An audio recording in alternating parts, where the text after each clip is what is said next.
What's going on, guys? Welcome to my Descendant build series for the First Descendant. Today we're going over my updated 2.0 builds for Jayber. Commencing turret synchronization operation. So Jayber got a massive rework with the release of Season 3, and I gotta say, he feels much better overall now. Let's go over what they changed. First and foremost is the turrets. You can now summon 3 at a time, and they spawn instantly instead of the old, stupid, targeted placement they used to have. I mean, just look at how fast they summon. It's insane. You can summon 3 assault turrets, 3 medical turrets, or any combination of the two up to a total of 3. Each additional turret you spawn causes the first you placed to explode, then the second, and so on down the chain.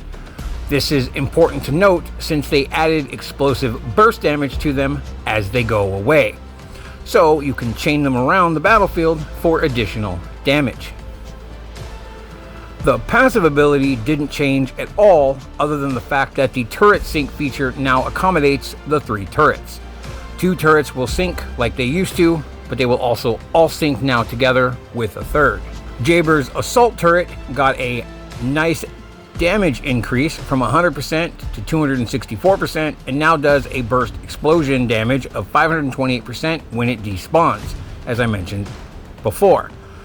The enhanced version's turret zone's continuous damage has also been increased from 104.9% to 209.8%. It also now carries the install and global dot trigger tags. His medical turret got a much needed cooldown reduction from its base 45 second down to a now 10 second, which is beyond friggin' awesome. It also now heals other turrets, as well as having a 30% incoming damage reduction. Like the assault turret, it causes a 528% burst explosion when it despawns as well. And of course, it still taunts enemies in its enhanced form. It now carries the install, healing, and taunt trigger tags. His multi-purpose gun remains unchanged, but it already did decent damage, so I'm okay with that. Though it does now carry the explosive projectile, exclusive weapon, and chained trigger tags.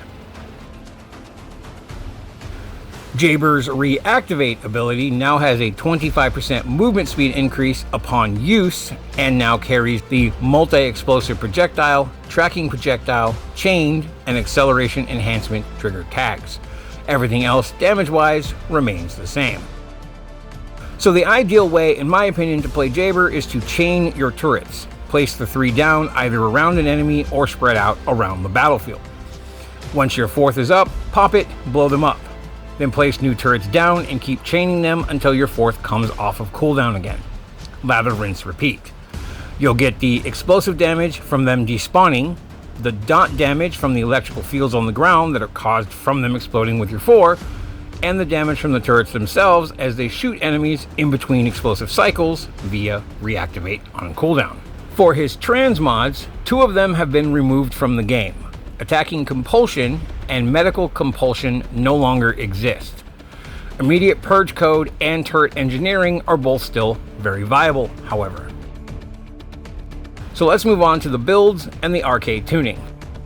For mobbing, you'll want to use immediate purge code, which is what leaves the electrical dot fields on the ground after blowing up your turrets, like I mentioned earlier. You'll also want to use the Power Beyond trigger module, which not only increases skill damage and range, but also adds a tow effect to your assault turret rings, as you can see here.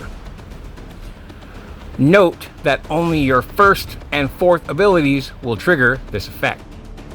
The mods for this build are Immediate Purge Code, Focus on Singular, Battle of Stamina, MP Conversion, Singular Amplification, Power Increase, Non-Attribute Amplification, Skill Expansion, Skill Extension, Nimble Fingers, and Multi-Talented. Then of course, Power Beyond for the trigger module. Here is the RK tuning for this build, and I use the Final Preparations Mutant Cell.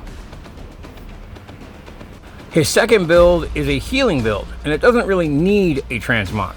You can use the immediate purge code with this build, but given that the whole point of this build is to actually leave the medical turrets out so they can, heal, it's not really a viable option. You can, however, use turret engineering if you want for quick turret healing and enhancing. This build uses the particle conversion emitter trigger tag, which adds some skill power damage to your allies as you heal them. This is, of course, triggered by your medical turret. The mods for this build are no transmod, or whichever you wish to use, auto immunity, battle of stamina, nimble fingers, amplification control, focus on non-attribute, safe recovery, skill expansion, focus on dimension, MP conversion, and medical support.